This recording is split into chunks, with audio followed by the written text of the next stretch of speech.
Sebagai umat Islam yang di ujung kehidupannya adalah surga, sejatinya dituntut untuk masuk ke dalam Islam secara menyeluruh. Mengapa?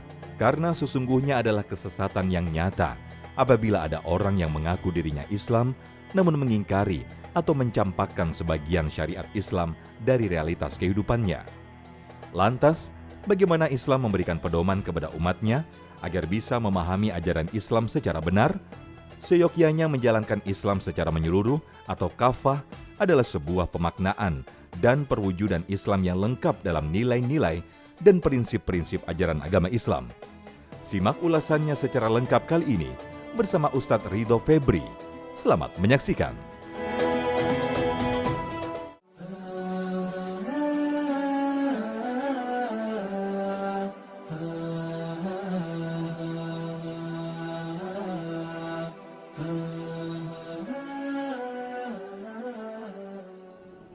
Bismillahirrahmanirrahim.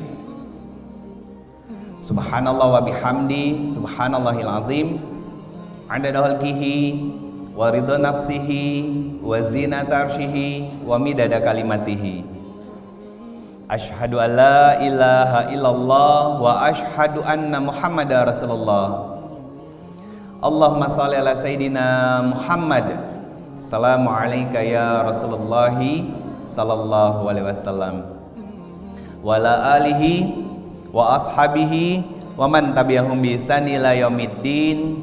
Rabbi a'udzubika min hamazati syayatin wa a'udzubika rabbi ayahdurun. Subhanaka la ilma lana illa ma 'allamtana innaka antal alimul hakim.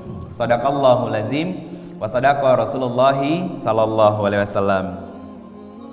Alhamdulillah, puji syukur kehadirat Allah Subhanahu wa taala. Pagi hari ini Allah izinkan kita, ayah bunda semuanya, berkumpul, taklim, bermajelis di tempat yang insya Allah penuh dengan keberkahan dari Allah Subhanahu wa taala, di waktu juga yang insya Allah penuh dengan keberkahan dari Allah Subhanahu wa taala. Salawat dan salam semoga terlimpah curah kepada Rasulullah Muhammad sallallahu alaihi wasallam, sosok yang sangat luar biasa, menginginkan keselamatan bagi kita semuanya. Semoga kerinduan Nabi sallallahu alaihi wasallam dan kesempurnaan dari cinta Nabi sallallahu alaihi wasallam bisa berbalaskan pula dengan kesempurnaan kita dalam mengikhtiarkan diri menjadi hamba-hamba yang taat terhadap segala sesuatu yang disyariatkan oleh Allah dan Rasul-Nya. Ayah bunda sekalian yang insya Allah dirahmati Allah Subhanahu wa taala, kita menikmati syariat Islam ini tanpa harus berdarah-darah, betul nggak? Tanpa harus mengorbankan nyawa, betul ya? Tapi susahnya luar biasa. Betul apa benar? Banyak kadang ketika hadir syariat-syariat dalam rumah tangga, dalam kehidupan kita, apa yang kita lakukan? Memilah dan memilih mana yang suka dan mana yang nggak suka. Yang suka diambil, yang nggak suka ditinggalkan. Kan itu kebiasaan kita. Padahal Allah mengatakan di Quran surat kedua ayat 208, ya ayyuhallazina amanu dkhulu fi silmi kafah. Kata Allah, wahai hamba-hambaku yang beriman, aku memberikan syariat dalam kehidupan kalian sebagai sebuah kewajiban untuk membuat diri kalian dekat kepadaku. Silahkan nikmati setiap syariat itu perlahan-perlahan, tapi berprogres. Jadi berproses dan berprogres dalam mendekatkan diri kita kepada Allah bunda, sehingga nanti kita punya bekal amal soleh yang dengan bekal amal soleh itu bisa memantaskan diri kita dan melayakkan diri kita masuk ke dalam surganya Allah Subhanahu wa taala.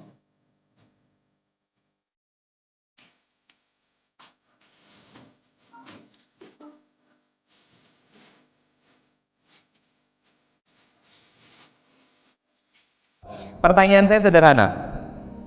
Kalau kita ngelihat diri kita, para ayahanda sekalian, ngelihat diri kita sekarang, sudah layak belum kalau hari ini atau besok kita meninggal masuk ke dalam surganya Allah?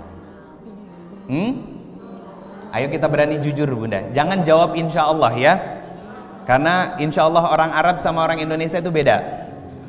Insya Allahnya orang Arab itu 99% pasti iya. Tapi kalau insya Allahnya orang Indonesia 99% ada kemungkinan besar enggak. Iya. Kalau kita ngelihat diri kita sekarang, sudah layak belum kita dipersilahkan kalau hari ini atau besok kita meninggal masuk ke dalam surganya Allah? Belum.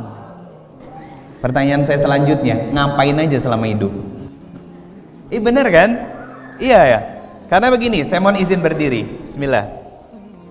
Ayah bunda sekalian, di dalam Al-Quran kita harus tahu ketentuannya. Kalau bicara tentang surga, ya, ayat pertama yang membahas tentang surga itu ada di Quran, surat kedua ayat 25. Wabassiril lazina amanu wa amilus solihat. Kata Allah apa? Orang-orang yang beriman dan dia melakukan dan mengerjakan amal salih, apa kata Allah Subhanahu wa taala? Akan diberikan balasan berupa surga yang di bawahnya mengalir sungai-sungai. Berarti dari ayat ini kita bisa ngambil, apa yang kita ambil? Allah menyampaikan kalau mau masuk surga syaratnya dua, kamu punya iman dan punya bekal amal solih.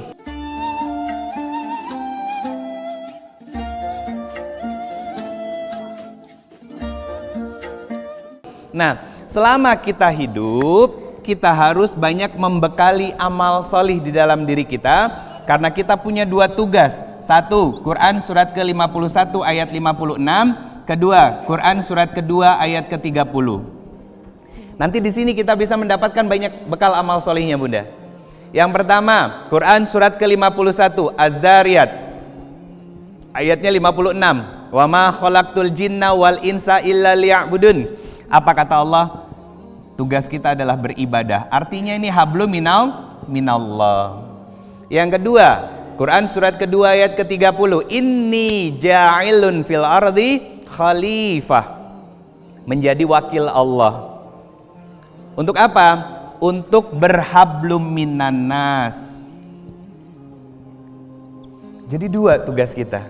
Dan disinilah akan mendapatkan banyak sekali peluang pahala, amal soleh, kebaikan yang dengan itu bisa menjadi bekal kita, ayah bunda sekalian, untuk dipersilahkan atau tidaknya kita masuk ke dalam surganya Allah. Itu tergantung. Nah sekarang akan saya buat spesifik. Apakah kita bisa membeli surga Allah hanya dengan sholat, tilawah Quran kita yang tidak seberapa, sedekah kita juga yang seadanya, puasa kita yang jarang-jarang, bahkan Ramadan ya Ramadan, puasa ya puasa, ngomongin orang tetap jalan. Betul apa benar? Ya itu gue banget gitu kan. Padahal diminta sama Allah, karena gini, di dalam Al-Quran, ayah bunda sekalian, setiap amal soleh pasti ada indikator kesuksesannya. Contoh paling gampang, sholat.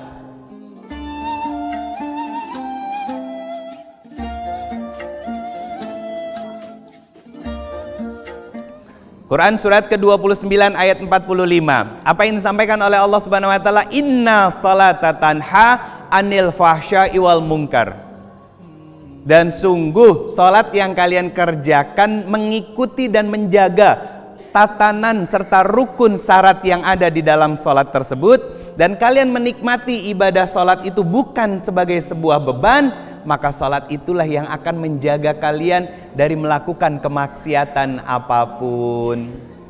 Bunda, ayahanda sekalian, sudah berapa puluh ribu rakaat kita kerjakan sholat? Kira-kira berapa persen khusyuknya? Berapa persen kita bisa menikmati sholatnya? Ada 50%? Belum. Oke, 80% berarti? Kebanyakan Ustadz. 10% ada? 10% ada Pak? Dari sholat kita yang bisa kita nikmati. Sehingga sholat yang kita lakukan itu menjaga diri kita dari fahsya dan mungkar, nggak mengambil apa yang bukan haknya, bisa memuliakan istrinya, istri hormat kepada suaminya, suami istri yang sholat, mereka betul-betul mendidik anak-anaknya dengan cara yang baik, sehingga lahir peradaban kebaikan di dalam rumah lewat keluarga kecil kita. Atau kita nggak menyakiti orang, nggak menzolimi orang, nggak melakukan kemaksiatan yang lainnya. Ada 10%-nya. Padahal sholat itu yang pertama kali akan dihisab di hadapan Allah, betul kan? Kalau itu cacat, rusak semuanya.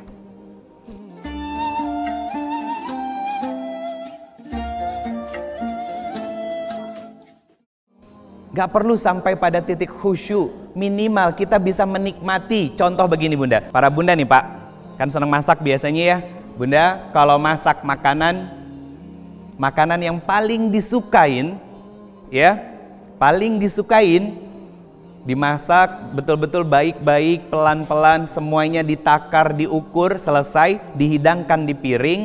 Saya mau tanya bunda, itu makanan kesukaan kita, makannya pelan-pelan atau buru-buru? Pelan-pelan. Kenapa makannya pelan-pelan? Mau dinikmati. Sekarang saya mau tanya, selama ini kita sholatnya buru-buru atau pelan-pelan? Sederhana ya? Sederhana pak ya? Makanya wajar kalau hidup kita belum ada perubahan. Kenapa? Karena hubungan kita sama Allah masih biasa-biasa saja. Betul kan? Betul. Kapan kita bisa menikmati ibadah sholat kita? Lagi ada masalah. Makanya wajar kalau hidup kita banyak ujian dan masalah. Kenapa? Kalau masalah dan ujiannya diangkat sama Allah, lupa kita menikmati sholatnya lagi. Akhirnya dibalikin lagi masalahnya sama Allah. Kenapa? Bukan karena Allah tega atau kejam sama kita, tapi karena Allah sangat sayang dan mencintai kita. Kenapa? Karena Allah selalu rindu dengan segala isak tangis dan aduan kita kepada Allah lewat sujud dan doa yang kita panjangkan.